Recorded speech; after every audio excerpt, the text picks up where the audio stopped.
A Rússia é uma zona de guerra. Sim, em toda a Rússia. Bases aéreas e refinarias de petróleo em chamas, drones atingindo alvos a centenas de quilômetros da linha de frente, como se nada fosse. Lugares que eram considerados intocáveis agora estão sendo atingidos. E a mensagem é: nenhum lugar está seguro. E aqui está a parte que realmente incomoda Moscou. Isso não aconteceu da noite para o dia. Isso se acumula há anos, ataque após ataque, cada vez mais profundo e difícil de conter. A Rússia acreditou que podia cruzar a fronteira da Ucrânia e tomar o que quisesse. Ela não esperava enfrentar muita oposição e certamente não esperava jamais ter que suportar ataques retaliatórios em seu próprio território.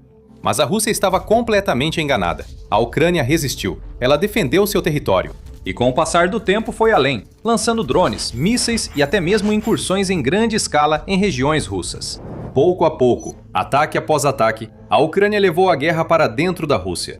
Transformou todo o país em uma zona de guerra ativa, a tal ponto que o ex-ministro da Defesa e atual secretário do Conselho de Segurança do país, Sergei Shoigu, admitiu em março de 2026 que nenhuma região da Rússia pode se sentir segura.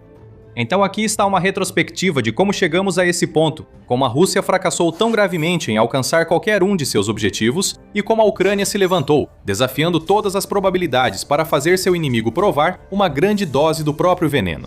Porque, quando a guerra começou, a própria ideia de a Ucrânia ser capaz de realizar até mesmo um ataque menor em solo russo era praticamente impensável.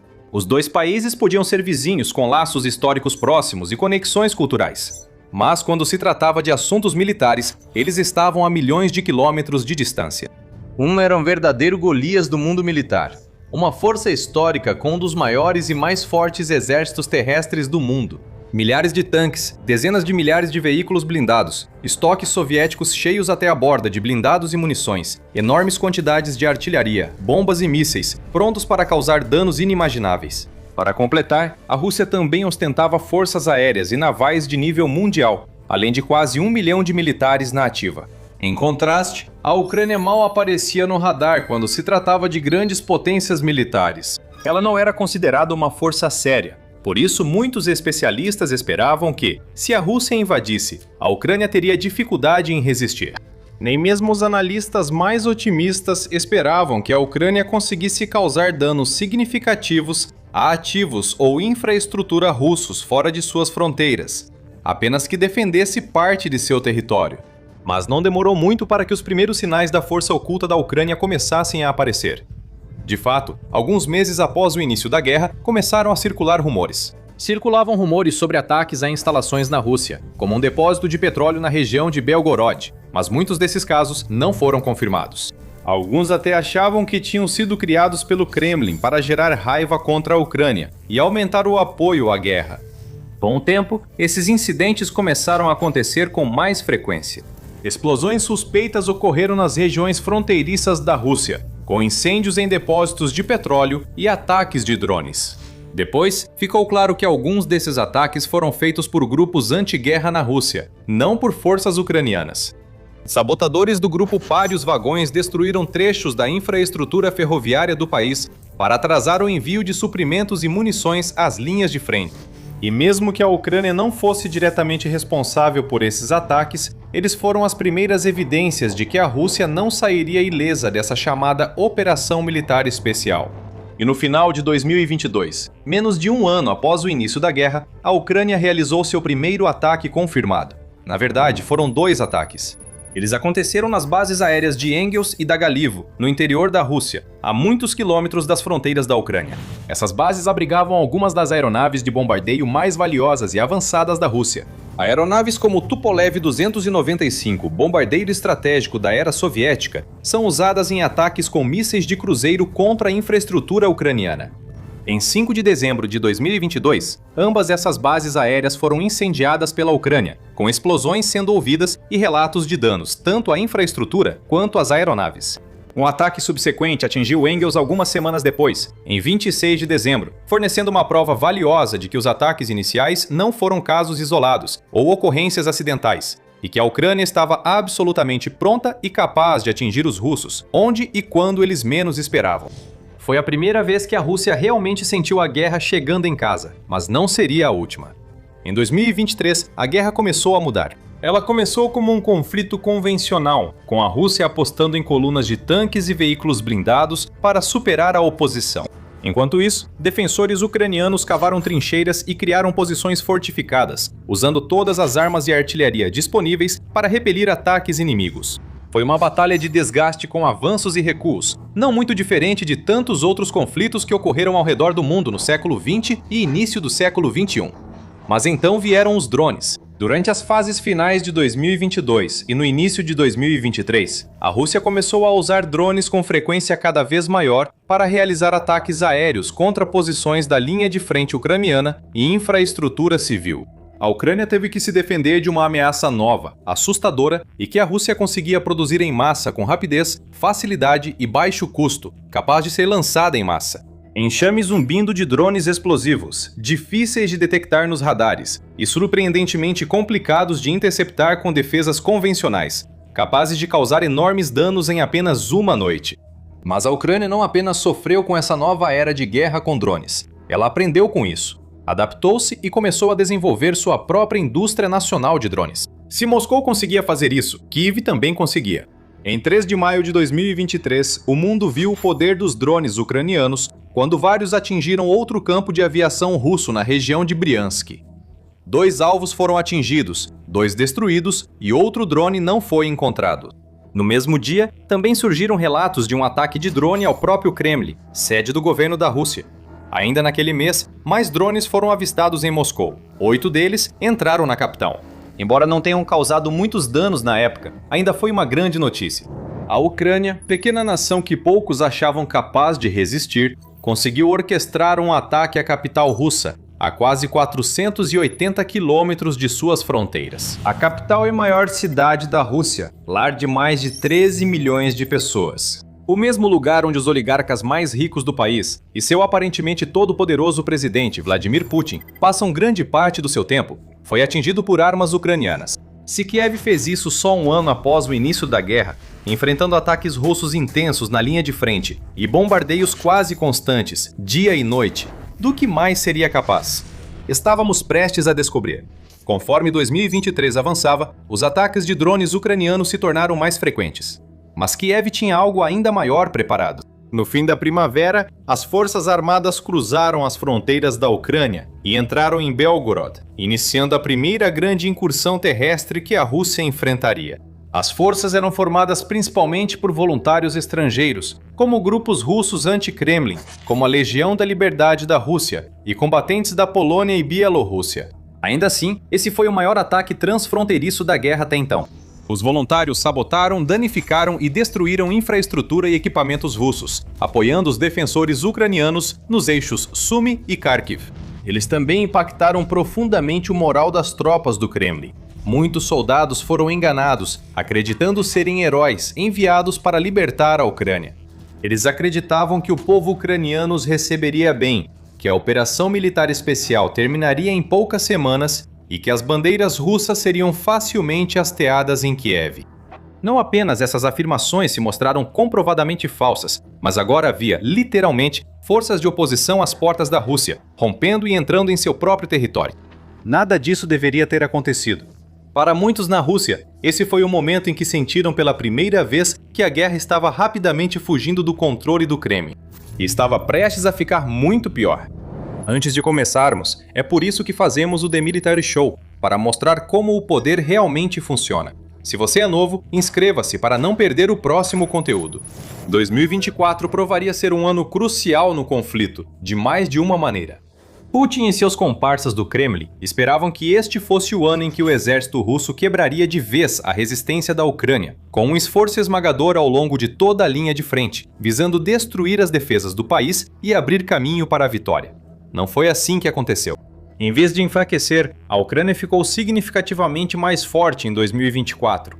Seus ataques com drones a alvos russos ficaram mais frequentes e estratégicos. Os comandantes de Kiev passaram a escolher alvos com mais cautela, mirando bases aéreas, estoques de munição e infraestrutura de petróleo. Eles admitiram que o petróleo era possivelmente o recurso mais importante da Rússia, pois alimentava diretamente e indiretamente a máquina de guerra do Kremlin. Ele era usado como combustível para manter os tanques em movimento e os bombardeiros no ar. Também injetava grandes quantias na economia russa, permitindo que Putin mantivesse a guerra, pagando os salários dos soldados e financiando a produção de equipamentos militares em larga escala. Se a Ucrânia destruísse a infraestrutura de petróleo da Rússia, poderia vencer a guerra. E foi isso que ela fez. Ao longo de 2024, houve pelo menos 84 ataques ucranianos confirmados à infraestrutura de petróleo da Rússia, principalmente a refinarias, mas também a oleodutos e tanques de armazenamento. A infraestrutura militar também sentiu em cheio a ferocidade da Ucrânia, e não eram mais apenas drones. A indústria de defesa de Kiev, em rápida evolução, já produzia mísseis maiores e melhores, capazes de voar mais longe e rápido que os anteriores, superando até mesmo as capacidades de muitas das munições ocidentais, que haviam sido enviadas para a Ucrânia por seus aliados em toda a Europa e além. Houve mais de 50 ataques com mísseis Netuno durante esse período, por exemplo, e até ataques de drones de longo alcance contra alvos, que estavam a quase 1.600 quilômetros dentro do território russo, como a fábrica eletromecânica Kupol, na região de Izhevsk. Isso também foi mais ou menos na mesma época em que os aliados da Ucrânia finalmente permitiram que ela usasse suas armas para atacar alvos dentro da Rússia, e não apenas dentro dos territórios ocupados. Isso torna a Ucrânia uma ameaça maior para Moscou, com mísseis europeus Storm Shadow e americanos atingindo bases aéreas e locais importantes. No mar, a Ucrânia também esteve muito ativa em seus ataques. Ela realizou inúmeros ataques devastadores à infame frota do Mar Negro da Rússia, afundando seu navio-chefe, o cruzador Moskva, em 2022 e destruindo muitos outros navios de desembarque, navios lança-mísseis e até submarinos na guerra atual. Os danos foram tão grandes que os comandantes russos decidiram transferir a maior parte da frota para águas mais seguras, retirando embarcações antes posicionadas em áreas estratégicas perto da costa da Crimeia. Isso não só fez com que esses navios representassem menos ameaça em termos de ataques com mísseis ao solo ucraniano, mas também abriu rotas para que grãos e outros produtos fossem exportados da Ucrânia, dando um novo fôlego à economia do país, que vinha enfrentando dificuldades. Então veio um ataque ainda maior, a incursão de Kursk. Em 6 de agosto de 2024, as forças ucranianas levaram a guerra à Rússia como nunca, criando uma nova linha de frente na região de Kursk. Eles não queriam tomar território russo nem massacrar civis, como fez a máquina de guerra do Kremlin na Ucrânia. Foi uma decisão estratégica para redirecionar as forças russas, que já superavam e pressionavam posições ucranianas em outras regiões, obrigando-as a se dispersar e dividir recursos para conter a invasão de Kursk, dando tempo e fôlego aos defensores da Ucrânia. No início, as forças da Ucrânia enfrentaram pouca resistência. Não havia tropas russas suficientes na região para oferecer muita resistência, e muitos eram inexperientes e despreparados para lidar com uma incursão desse tipo. Assim, o exército de Kiev tomou rapidamente cidades e vilarejos estratégicos, capturou tropas e destruiu ou apreendeu equipamentos russos encontrados. No auge, as forças armadas ucranianas estavam em mais de 80 localidades russas e mantiveram suas posições até março de 2025, quando os comandantes de Kiev decidiram se retirar. A Rússia tentou retratar isso como algum tipo de vitória. Na realidade, foi uma derrota esmagadora. Pela primeira vez em décadas, uma força inimiga cruzou as fronteiras da Rússia e tomou partes do seu território. Mesmo após a retirada da Ucrânia, muitos danos e baixas foram causados, além de minas e explosivos improvisados deixados para os russos. Isso também distraiu o inimigo tempo suficiente para a Ucrânia se recuperar e se reorganizar em outros pontos da linha de frente, impedindo o Kremlin de tomar cidades ou vilas importantes. No geral, 2024 foi um ano impressionante para a Ucrânia quando se tratou de revidar com sucesso contra seu inimigo. 2025 foi ainda melhor. O ano mal havia começado quando drones ucranianos já estavam mirando Moscou, com um ataque maciço envolvendo 240 veículos aéreos não tripulados enviados da Ucrânia, cruzando a fronteira e atingindo tanto alvos militares quanto instalações de infraestrutura petrolífera em várias regiões russas. E isso foi só o começo.